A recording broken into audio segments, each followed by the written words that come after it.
Eco পার্কগুলো তো ফরেস্টের আন্ডারে থাকে, পাহাড় বন এগুলো সব তো ফরেস্টের। এগুলো ভিতরে কিন্তু অনেক জায়গা আছে আরো যাওয়া যায়।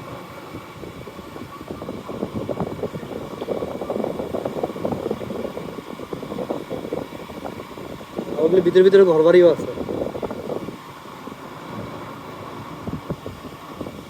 ছবি তুলে সুন্দর হয়েছে না?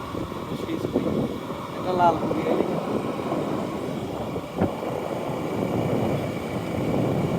ফলন্ত গাছ লাগাইতো, ফল টলের গাছ লাগাইলে না না এগুলো সব ইয়াতে সুতি গাছ। ফলের গাছ লাগালে তো হইতো, ফল খাইতাম। টিয়া পাখি হ্যাঁ পোলা পোলা ফানে আড্ডা দিত। এইটা টিকিট আগে তো টিকিট নিত 10 টাকা, টিকিট হলো মানে ভাই গেছে।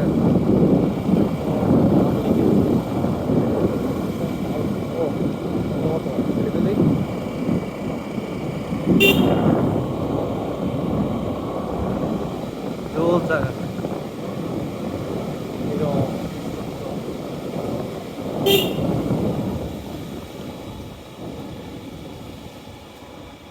এটাতে ঢুকে যেতেন, এটাতে কি লেগেছে গ্রামের এটা।